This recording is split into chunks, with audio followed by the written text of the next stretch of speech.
America के वित्त सचिव स्कॉट बेसेंट ने भारत के ऊपर आरोप लगाते हुए कहा, भारत अप्रत्यक्ष रूप से रूस यूक्रेन युद्ध को वित्त पोषित कर रहा है, क्योंकि भारत युद्धकाल में भी रूस से कच्चे तेल का आयात कर रहा है, जिससे रूस आर्थिक रूप से मजबूत हो रहा और रूस यूक्रेन युद्ध लंबा जा रहा है।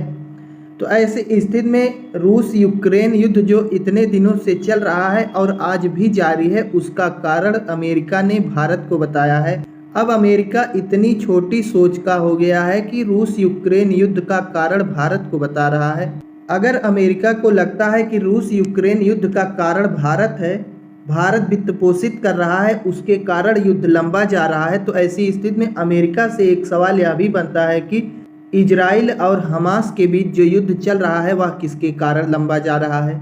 इजराइल और हमास का भी युद्ध तो आज 23 महीनों हो गया चलते हुए, वह किसके कारण लंबा जा रहा है। अमेरिका से यह सवाल पूछने की ज़रूरत है। बेसेंट ने आगे कहा, भारत रूस को वित्त पोषित ना करे, अर्थात रूस से कच्चे तेल का आयात बंद कर दे, इसीलिए भारत पर 25% अतिरिक्त टैरिफ लगाया गया। लेकिन इसके बावजूद भारत रूस से कच्चे तेल का आयात कर रहा है।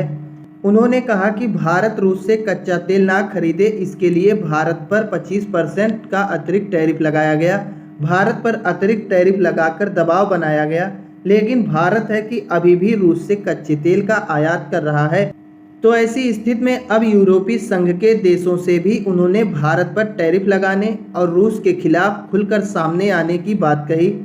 अब बेसेंट ने जो है यूरोपीय संघ के देशों से भी कहा कि भारत पर दोहरी टैरिफ लगाई जाए और रूस के खिलाफ खुलकर सामने आने की बात कही है।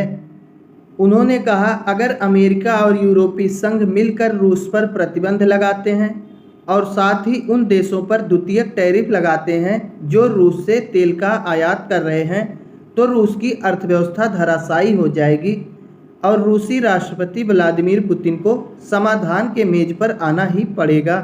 तो ऐसी स्थिति में बेसेंट ने कहा कि अगर अमेरिका ने जो दोहरी टैरिफ लगाया है उसी प्रकार की दोहरी टैरिफ यूरोपीय संघ के देश भी लगाएं, तो रूस की अर्थव्यवस्था धराशायी हो जाएगी और रूसी राष्ट्रपति व्लादिमीर पुतिन को समाधान के मेज पर आना ही पड़ेगा।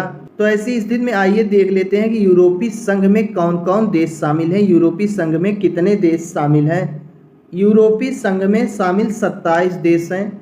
यूरोपीय संघ में कुल 27 देश हैं, जिसमें Austria, Belgium, Bulgaria, Croatia, Cyprus, चेकिया अर्थात चेक गणराज्य, Denmark, Estonia, Finland, France, Germany, Greece, Hungary, Ireland, Italy, Latvia, Lithuania, Luxembourg, Malta, Netherland, Poland, पुर्तगाल, रोमानिया, स्लोवाकिया, स्लोवेनिया, स्पेन और स्वीडन। यही 27 देश जो है यूरोपीय संघ में शामिल हैं और अमेरिका ने इन 27 देशों से कहा है कि वह भारत के खिलाफ और रूस के खिलाफ अब खुलकर सामने आए।